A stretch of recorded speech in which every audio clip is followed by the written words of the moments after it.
Hello guys, very welcome back to my YouTube channel. My name is Monal Singh. So this video is all going to be about some questions which you have asked me. Like मेरे Insta में बहुत सारे DMs थे और काफ़ी videos पे comments भी थे यूट्यूब पे. सो मैंने सोचा क्यों ना एक प्रॉपर वीडियो बनाती हूँ मैं और उसमें आप सबके सारे क्वेश्चंस के मैं आंसर कर देती हूँ. ठीक. So the very first question is that is it compulsory to have passport before going for the interview? अगर आपको कैबिन क्रू बनना है तो आपको पासपोर्ट की ज़रूरत पड़ेगी. ठीक है, आपका पासपोर्ट एक बहुत मैंडेटरी डॉक्यूमेंट है. बट अगर आप इंटरव्यू के लिए जा रहे हो तो आपको पासपोर्ट की ज़रूरत ऑफकोर्स बाद में पड़ेगी. पर अगर आप इंटरव्यू देने जा रहे हो तो उस टाइम आपको इतना कुछ मैंडेटरी नहीं है पासपोर्ट होना. बहुत सारी एयरलाइन मांगती भी है कि आपको इंटरव्यू के दिन ही उनको पासपोर्ट शो करना है, डॉक्यूमेंट शो करना है. बट बहुत सारी एयरलाइंस ऐसी भी है जिसमें वो लोग पासपोर्ट आपका नहीं देखते हैं. तो आप क्या कर सकते हो उसके लिए, आप अपना इंटरव्यू के लिए आप ये हो सकते हो. पर उससे पहले आप एक इम्पॉर्टेंट काम ज़रूर कर लेना कि आप अपना पासपोर्ट पहले से अप्लाई करके रख लेना. और if you get selected in the interview तो आप उनको शो कर सकते हो आपका एप्लीकेशन पासपोर्ट का जो भी है, आपके पास डॉक्यूमेंट्स होंगे उसके. तो कि आपने अपना पासपोर्ट के लिए अप्लाई करा हुआ है तो आपके पास उसका एक डॉक्यूमेंट होगा, प्रूफ होगा कि हाँ आपका पासपोर्ट कुछ टाइम पे आ जाएगा. तो कंपनी आपको अलाउड कर देती है आगे ट्रेनिंग के लिए. ठीक है. So the second question is, my height is 5'4". Am I eligible for the Indigo airline? So Indigo का जो क्राइटेरिया है, हाइट क्राइटेरिया है, that is 155 centimetre minimum height जो रिक्वायर्ड है. ठीक है. तो अगर आपकी हाइट उससे कम है तो यस रिजेक्शन के चांसेस हैं. बट अगर नहीं है so well and good. The third question is there is any disadvantage of being a cabin crew? तो इसके लिए है आंसर मेरा कि yes there are lot of advantage. हर एक जॉब का होता है कि उसका एडवांटेज और डिसएडवांटेज है. तो इसमें डिसएडवांटेज ये है आपका कि आपको लैक ऑफ स्लीप बहुत फेस करना पड़ेगा. ठीक है. कई बार आपको सोने का टाइम मिलता है, कई बार आपको टाइमिंग्स की वजह से नींद नहीं आती है. ठीक है. कई बार आपकी रात की फ्लाइट्स होती हैं तो आपको वो सब मैनेज करना पड़ता है. It is trust me, it is difficult. But अगर आपको एक बार आदत पड़ जाती है तो वो मैनेज हो जाता है. ठीक है. सेकेंड डिसएडवांटेज, अगर आपको मोशन सिकनेस है वो भी आपके लिए मुश्किल हो सकती है क्योंकि फ्लाइट में मोशन सिकनेस वेरी कॉमन. ठीक है.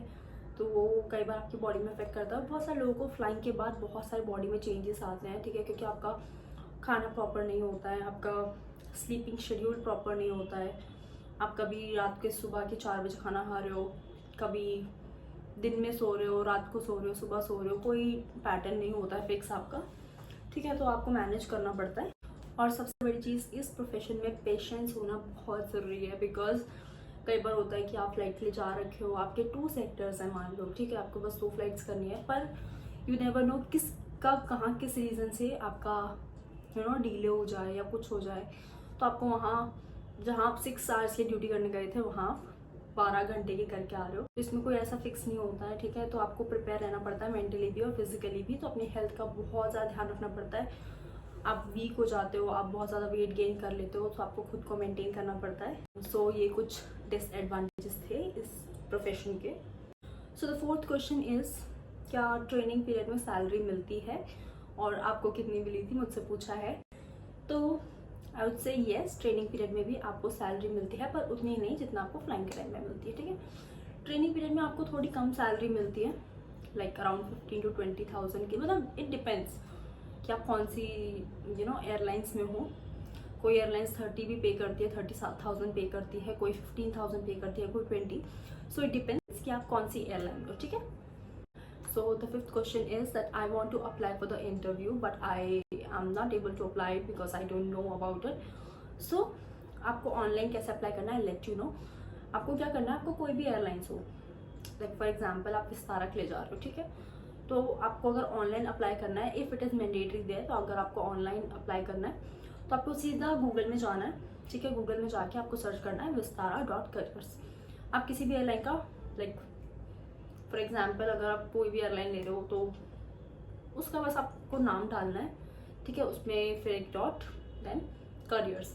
तो उसका जो फर्स्ट ऑप्शन आएगा उसमें जो फर्स्ट आपका लिंक खुलेगा गूगल पे, उसमें जाके आप अप्लाई कर सकते हो. उसमें आपका जो भी वैकेंसीज अवेलेबल होंगी वो आप भी आ जाएंगे. ठीक है. So the sixth question is age requirement. So age requirement in India to become a cabin crew is that you have to be 18 और 18 plus. जब तक आप 27 28 के हैं आप तब तक अप्लाई कर सकते हैं. You can appear for the interview. ठीक है. अगर आप उससे ज़्यादा एज के लाइक 30 और 31 तो नहीं कर सकते अप्लाई. ठीक है. पर if you are in the profession then आप उसके बाद जॉब कर सकते हो. So these were few questions जो कॉमन लगे मुझे, मैंने पिकअप कर लिए थे. एंड आई होप इस वीडियो से आपके थोड़े से डाउट्स क्लियर हुए होंगे. And if you have any further queries, do let me know in the comment section. You can directly DM me on Instagram also. I'll attach my Instagram somewhere here. ठीक है. आप मेरे को DM कर सकते हो. I'll reply there. If you have any queries, just let me know. Comment me down. ठीक है. Thank you so much for watching this video, and I'll meet you in another video. Till then, bye bye. Take care.